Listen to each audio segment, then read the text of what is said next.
सिंधु माथरी जी तहज़ीब ते तहक़ीक़ जे सिलसिले में रुख़ सिंधी अवां सां मुख़ातिब आहियां। दोस्तनि जे आॾो पंहिंजे तहक़ीक़ जो ही सिलसिलो जारी आहे। हिन में मुख़्तलिफ़ मौज़ूअनि ते ॻाल्हायो वेंदो, जंहिंमें उन दौर जी समाजी सूरताल, इक़्तिसादी सूरताल, ॿोली, लपी ऐं उन खां सवाइ मज़हब, अक़ीदा जेके बि आहिनि, इंसानी ज़िंदगी सां लाॻापियल शयूं, उहे सभु बहस हेठि ईंदियूं।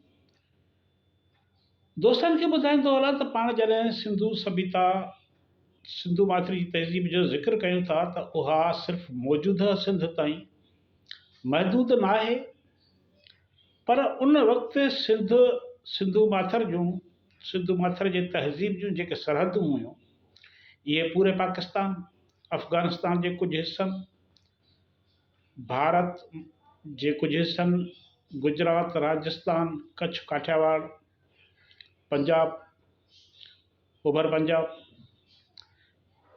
इन्हनि हिस्सनि ते मुश्तमिल हुई, वधियल हुई।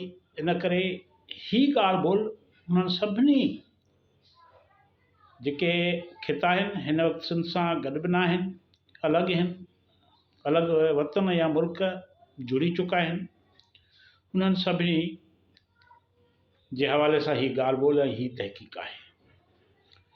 पाण गुज़िरियल भेरे ॻाल्हि कई त नए पथर जे दौर में सिंधु माथर जे रहवासियुनि कहिड़ियूं ईजादूं कयूं, कहिड़ियूं नयूं शयूं ठाहियूं। अॼु बि उन ते पाण ॻाल्हि ॿोल कंदासीं त सिंधु माथरी जे रहवासियुनि जॾहिं घर ठाहिणु शुरू कया त उन्हनि में इस्तेमालु थींदड़ शयुनि ठाहिण जी पिणु ज़रूरत पेश आई। नए पथर दौर जा रहवासी शुरूअ में औज़ारनि तौरु पथरनि खे वधीक इस्तेमालु कंदा हुआ।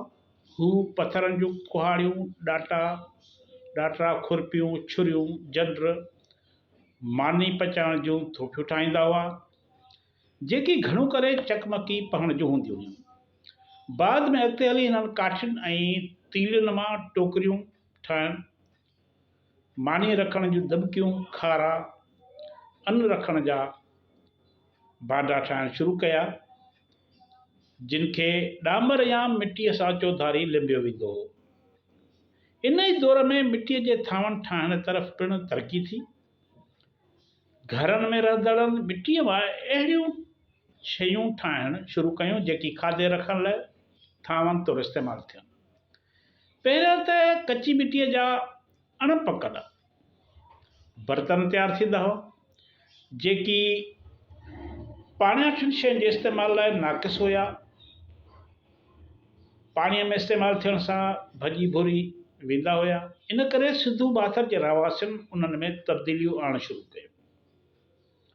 अटकल 4000 क़िबल मसीह धारे, माना हज़रत ईसा अलैहिस्सलाम जे जनम खां 4000 साल अॻु सिंधु माथरी में कुंभार खे चक जो विञाइण पियो। मिटीअ जा थांव, ॻोठनि जा जेके महिनती कुंभर हूंदा हुआ, उहे चक ते ठाहिण लॻा। बाद में उन्हनि खे आवियुनि में पचाइण लॻा। कुंभर जे चक थांवनि जे बनावट में अजीब तब्दीली आणे छॾी ऐं मिटीअ जा इंतिहाई नफ़ीस ऐं ख़ूबसूरत बर्तन तयारु थियण लॻा। इन दौर जे आबादियुनि किली गुल मोहम्मद मां मिलियल थांव चक ते ठहियल मिलनि था, जिन ते अॻिते हली नक्श निगारीअ जो कमु पिणु शुरू थियो। हितां जा कुंभर थांवनि खे ख़ूबसूरत बनाइण लाइ उन्हनि ते रंगीन चित्रसाली करण लॻा। अॼु बि तव्हां ॾिसंदव त ठिकर जे थांवनि ते चित्रसाली थियल हूंदी आहे, गुल ॿूटनि जूं शिकिरियूं ठहियल हूंदियूं आहिनि। इहो उन दौर खां शुरू थियो।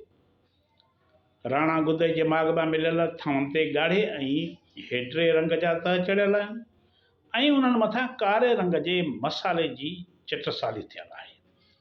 अहिड़ी तरह आमिरी में मिलियल थांवनि जे तरे ते थुल्हनि कारनि पटनि ते लाॻीता ट्रिकुंडा मिलिया आहिनि। ट्रिकुंडनि जे पासनि में ॻाढ़ो रंग भरियल आहे। एस.टी. लैम्बर्ग, हिकु माहिर एस.टी. लैम्बर्ग उन दौर जे माण्हुनि जे थांवनि बाबति ॿुधाए थो त हू ठिकर ते कारे या ॻाढ़े रंग सां चित्रसाली कंदा हुआ ऐं उन्हनि ते जामेट्री जे शिकिलुनि जहिड़ा चित्र चित्रींदा हुआ, चौकुंडा, मुस्ततील, गोल अहिड़ी। असांखे कोयटा जे क़दीम आसारनि मां मिलियल थांवनि जो रंग बादामी मिले थो ऐं उन्हनि ते भूरे रंग सां नक्श नगारी थियल आहे। इहे थांव 4000 क़बल मसीह जा आहिनि।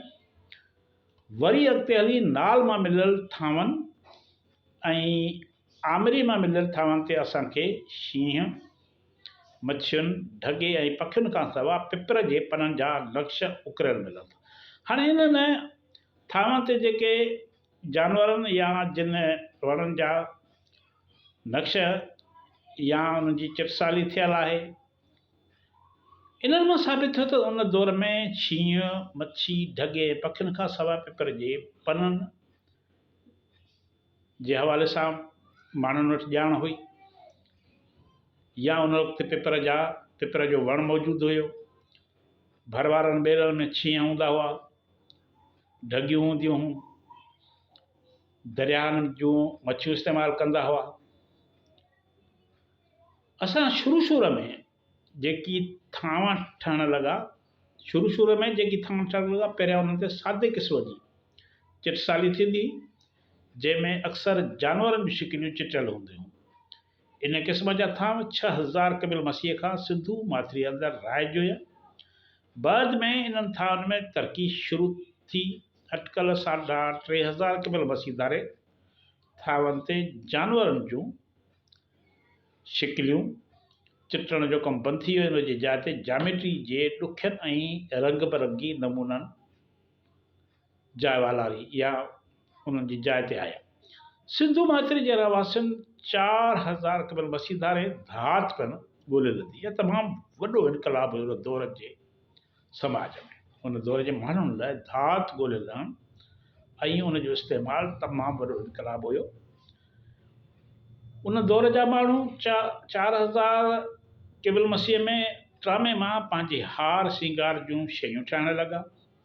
बाद में ट्रामे मां कुहाड़ियूं, आरा, भाला ऐं चूड़ियूं वग़ैरह ठहणु लॻियूं, जंहिंजा आसार माहिरनि नाल, आमरी, कोटड़ी ऐं किली गुल मोहम्मद जे आसारनि मां ॻोल्हे हथ कया आहिनि। किलीअ जे क़दीम आसारनि मां इन सिलसिले में अॻिते थियल अवसर जो पतो पए थो। हितां जा माण्हू न सिर्फ़ु ट्रामे जे इस्तेमाल खां वाक़ुफ़ु आहे, पर हू ट्रामे ऐं टिन खे पघारे किंझीअ जूं शयूं ठाहिणु पिणु ॼाणंदा हुआ। धात जे वधीक इस्तेमाल जा सबूत असां माहिरनि खे कोहित्रास भट्टी मां पिणु मिलिया आहिनि। आसार क़दीम जा माहिर इन ॻाल्हि ते मुतफ़िक़ आहिनि त सिंधू माथिरी में नओं पथर दौर 6000 क़बल मसीह खां 4000 क़बल मसीह ते हलियो।